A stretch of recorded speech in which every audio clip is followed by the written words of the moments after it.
जी जो द्वारा लाए हुए the weapons of mass destruction and the delivery system prohibition bill amendment bill 2022 के समर्थन में बोलने के लिए खड़ा हुआ। सर, गीता में 18वें अध्याय में कृष्ण ने पूरा सार कहा। सर, सार ये था कि सर्वधर्मानि परित्यज्य मामेकं शरणं व्रज अहं त्वां सर्व पापेभ्यो मोक्षयिष्यामि मा शुचः। आज जो दुनिया है सर, पूरी ग्लोबल वर्ल्ड हो गई है और इतना खतरा आम जनमानस को, आम लोगों को कभी नहीं था जितना कि आज खतरा है। कोविड के बाद पूरी दुनिया बड़ी परेशान है। क्या हुआ, चाइना में ये बायोलॉजिकल वेपन के तौर पर यूज हुआ या नहीं हुआ, अमेरिका और चाइना एक दूसरे से लड़ रहा है। लेकिन कभी दुनिया में किसी ने यह सोचा नहीं, वसुधैव कुटुंबकम की हम बात करते हैं, बड़ी चर्चा होती है इस पार्लियामेंट में, लेकिन पिछले 2 साल में क्या वसुधैव कुटुंबकम हो पाए? आज लोग अपने लिए परेशान। पूरे कोविड में यदि हमने देखा तो बेटा जो है पिता के लाश को जलाने के लिए तैयार नहीं था, या पिता जो है बेटे के लाश को लेने के लिए तैयार नहीं था। इसीलिए आज जब माननीय विदेश मंत्री जी कह रहे थे, और जिसके ऊपर मैंने देखा कि सभी समर्थन करते हुए बड़ी चर्चा किए, क्या विदेश मंत्री जी ने ठीक नहीं कहा कि कोई भी विदेश नीति है आज की डेट में, तो उस विदेश नीति में भारत कहां खड़ा है, हमको कहां सुविधा है, हमको क्या फायदा है? क्या इस कोरोना के बाद भी हम नहीं समझे? आज भी हम पूरी दुनिया का जो है ठेका लेकर बैठे हुए हैं कि ईरान में क्या हो रहा है, यूके में क्या हो रहा है, यूक्रेन में क्या हो रहा है, रूस में क्या हो रहा है। अरे जहां हो रहा है, यदि हमको कोई बुलाएगा तो हम अपनी व्यवस्था देंगे। मान ना मान मैं तेरा मेहमान, इस तरह से जो है आप टांग अड़ाने की बात करते हो। आपके साथ कौन है? फारूक साहब, आप जहां से आते हैं, चाइना वहां आ गया, पाक ऑक्युपाइड कश्मीर में, वो हमारा हिस्सा था। 1947-48 से वो हमारा हिस्सा पाकिस्तान ने अवैध रूप से कब्जा कर लिया है, हमारे नागरिक हैं। लेकिन क्या 1947-48 से कोई ऐसा कंट्री खड़ा हुआ जो कि आपको पाकिस्तान ऑक्युपाइड कश्मीर दे रहा है? आपके साथ अक्साई चीन ले लिया, चीन ने वहां पूरा कारोकरम जो है वो बना लिया, पूरा रास्ता बना लिया। क्या हालत है?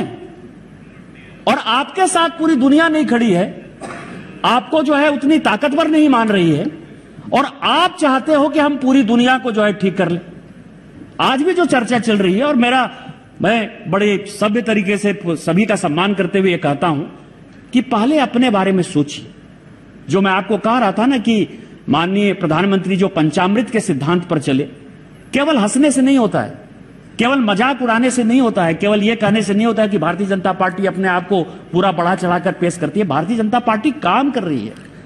आज आपको अपने प्रधानमंत्री पर इतनी ताकत नजर आ रही है, तब ना आप करें। और आज जो ये बिल है सर, ये बिल क्या है? आज दुनिया में अलग अलग एक्टिविटी में, पूरे ग्लोबल वर्ल्ड में, किसी के पास बैंक है, किसी के पास पैसा है, किसी के पास कोकीन है, कोई ड्रग्स दे रहा है, और कोई भी कानून ऐसा नहीं है कि दुनिया में आप मान लीजिए कि भारत में, जैसे पुरुलिया में एक कांड हुआ सर, मेरे बगल में हुआ कांड, और पुरुलिया में हथियार गिरा दिए गए। हथियार गिराने के बाद किस कंट्री ने किस इंटेंशन के साथ किया, उसकी जांच जो है हम आधी अधूरी कर पाए।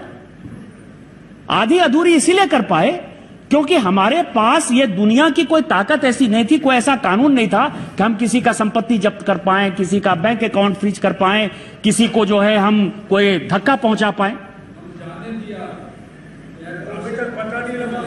जाने दिया। वही मैं आज कह रहा हूं सर कि 93 में बम ब्लास्ट की बात कर रहे थे। 93 में, बस 2-4 मिनट में खत्म करूंगा सभापति महोदय। मैं केवल सदन का ध्यान आकृष्ट करना चाहता हूं कि आप ये समझिए कि 93 में दाऊद इब्राहिम चले गए। आज हम उनकी संपत्ति कितना जब्त कर पा रहे हैं? दुनिया में उनकी जो संपत्ति है तो गलत तरीके से अर्जित की हुई है ना, हमारे देश को तोड़ने के लिए वो संपत्ति है ना। आपके सलाउद्दीन साहब हैं वहां मफ के, 87-88 के बाद यहां से चले गए। हम उसका क्या कर पा रहे हैं? तो आज आपको इस दुनिया में सभी की आवश्यकता है। और ये जो यूएन का रिजोल्यूशन था, FATF का जो रिजोल्यूशन आया, जिसका कि सिग्नेटरी होना है और जिसमें कि हम दुनिया के साथ मिलकर, नो कमेंट, चाहे वो केमिकल वेपन है, चाहे वो बायोलॉजिकल वेपन है, चाहे वो एटॉमिक वेपन है, चाहे वो साइबर सिक्योरिटी का मामला है, चाहे क्रिप्टो का मामला है, इस तरह के चीजों को रोकने के लिए आपको FATF के रिजोल्यूशन को मदद करने की आवश्यकता थी, यूएन को साथ देने की आवश्यकता थी। और इस कारण से माननीय विदेश मंत्री जो इस तरह का बिल लेकर आए हैं, हम उनके समर्थन में खड़े हैं। और मुझे यह लगता है कि विश्व गुरु बनना और भारत को ताकतवर बनाने में माननीय प्रधानमंत्री जी का योगदान जो है वो पूरे सदन को उसके लिए धन्यवाद देना चाहिए। इन्हीं शब्दों के नेतृत्व में विदेश मंत्री जी जो द्वारा लाए हुए the weapons of mass destruction and the delivery system prohibition bill, amendment bill 2022 के समर्थन में बोलने के लिए खड़ा हुआ है। सर, गीता में 18वें अध्याय में कृष्ण ने पूरा सार कहा। सर, सार यह था कि सर्वधर्मानि परित्यज्य मामेकं शरणं व्रज, अहं त्वां सर्व पापेभ्यो मोक्षयिष्यामि मा शुचः। आज जो दुनिया है सर, पूरी ग्लोबल वर्ल्ड हो गई है और इतना खतरा आम जनमानस को, आम लोगों को कभी नहीं था जितना कि आज खतरा है। कोविड के बाद पूरी दुनिया बड़ी परेशान है। क्या हुआ, चाइना में ये बायोलॉजिकल वेपन के तौर पर यूज हुआ या नहीं हुआ, अमेरिका और चाइना एक दूसरे से लड़ रहा है। लेकिन कभी दुनिया में किसी ने यह सोचा नहीं, वसुधैव कुटुंबकम की हम बात करते हैं, बड़ी चर्चा होती है इस पार्लियामेंट में, लेकिन पिछले 2 साल में क्या वसुधैव कुटुंबकम हो पाए? आज लोग अपने लिए परेशान। पूरे कोविड में यदि हमने देखा तो बेटा जो है पिता के लाश को जलाने के लिए तैयार नहीं था, या पिता जो है बेटे के लाश को लेने के लिए तैयार नहीं था।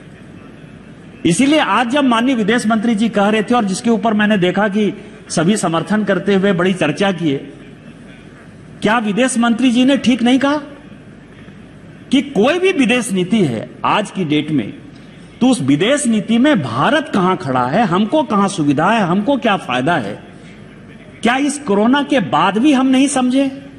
आज भी हम पूरी दुनिया का जो है ठेका लेकर बैठे हुए हैं कि ईरान में क्या हो रहा है, यूके में क्या हो रहा है, यूक्रेन में क्या हो रहा है, रूस में क्या हो रहा है। अरे जहां हो रहा है, यदि हमको कोई बुलाएगा तो हम अपनी व्यवस्था देंगे। मान ना मान मैं तेरा मेहमान, इस तरह से जो है आप टांग अड़ाने की बात करते हो। आपके साथ कौन है? फारूक साहब, आप जहां से आते हैं, चाइना वहां आ गया, पाक ऑक्युपाइड कश्मीर में, वो हमारा हिस्सा था। 1947-48 से वो हमारा हिस्सा पाकिस्तान ने अवैध रूप से कब्जा कर लिया है, हमारे नागरिक हैं। लेकिन क्या 1947-48 से कोई ऐसा कंट्री खड़ा हुआ जो कि आपको पाकिस्तान ऑक्युपाइड कश्मीर दे रहा है? आपके साथ अक्साई चीन ले लिया, चीन ने वहां पूरा कारोकरम जो है वो बना लिया, पूरा रास्ता बना लिया। क्या हालत है? और आपके साथ पूरी दुनिया नहीं खड़ी है, आपको जो है उतनी ताकतवर नहीं मान रही है, और आप चाहते हो कि हम पूरी दुनिया को जो है ठीक कर लें। आज भी जो चर्चा चल रही है, और मैं बड़े सभ्य तरीके से सभी का सम्मान करते हुए कहता हूं कि पहले अपने बारे में सोचिए। जो मैं आपको कह रहा था ना कि माननीय प्रधानमंत्री जो पंचामृत के सिद्धांत पर चले, केवल हंसने से नहीं होता है, केवल मजाक उड़ाने से नहीं होता है, केवल यह कहने से नहीं होता है कि भारतीय जनता पार्टी अपने आप को पूरा बढ़ा चढ़ाकर पेश करती है। भारतीय जनता पार्टी काम कर रही है। आज आपको अपने प्रधानमंत्री पर इतनी ताकत नजर आ रही है, तब ना आप कह रहे हैं। और आज जो ये बिल है सर, ये बिल क्या है? आज दुनिया में अलग अलग एक्टिविटी में, पूरे ग्लोबल वर्ल्ड में, किसी के पास बैंक है, किसी के पास पैसा है, किसी के पास कोकीन है, कोई ड्रग्स दे रहा है, और कोई भी कानून ऐसा नहीं है कि दुनिया में आप मान लीजिए कि भारत में, जैसे पुरुलिया में एक कांड हुआ सर, मेरे बगल में हुआ कांड, और पुरुलिया में हथियार गिरा दिए गए। हथियार गिराने के बाद किस कंट्री ने किस इंटेंशन के साथ किया, उसकी जांच जो है हम आधी अधूरी कर पाए। आधी अधूरी इसीलिए कर पाए क्योंकि हमारे पास ये दुनिया की ऐसे ही वीडियोस देखने के लिए सब्सक्राइब करें प्रदेश समाचार नेटवर्क और लेटेस्ट वीडियोस के नोटिफिकेशन के लिए बेल आइकन दबाना ना भूलें।